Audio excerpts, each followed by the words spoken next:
A major police operation has targeted so-called boiler room scams, frauds in which criminals usually cold call elderly victims, offering big returns on investments. But the gangs quickly disappear with their money. And it is big business. Figures out today reveal that more than 5,000 investors lost close to £2 billion last year. Peter and Sonia's diamonds are real, bought after they were contacted by a company offering some stunning returns on their money.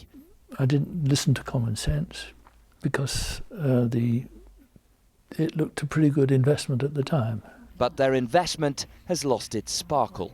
The diamonds are worth a fraction of the money they spent. People like this still exist. They're still around. They're still trying to con people out of their money. It's the contempt that they show for you. There's an ever-increasing range of products which they are trying to sell to people. This can include everything from precious metals, coloured diamonds, art, wine, land, and every time it is not what it says it is. Today came new evidence of their impact in Britain, where a typical boiler room scam now makes £1.25 million.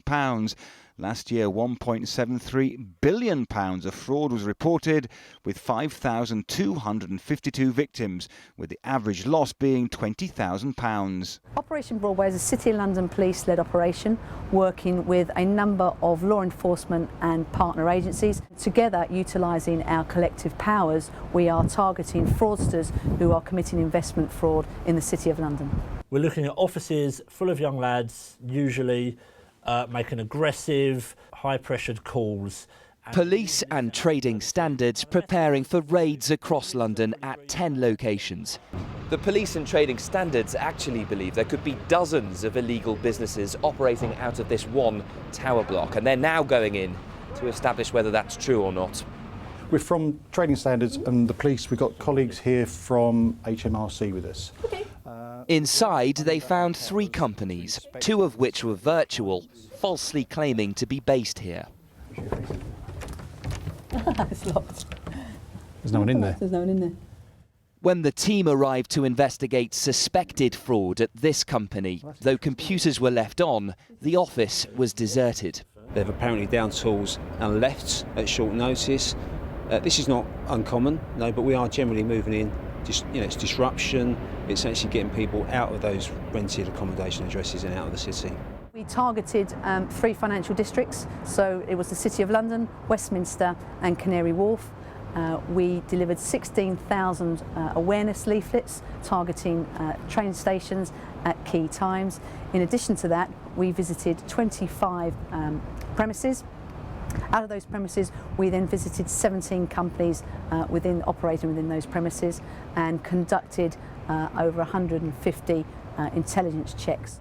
Fraudsters who are quick to adapt will continue to target people like Peter and Sonia, with police concerned that scam activity will intensify after the government's pension reforms, which now means some retired people have access to large amounts of money. The victims tend to be elderly people, often those who have retired, and the impact on them is threefold.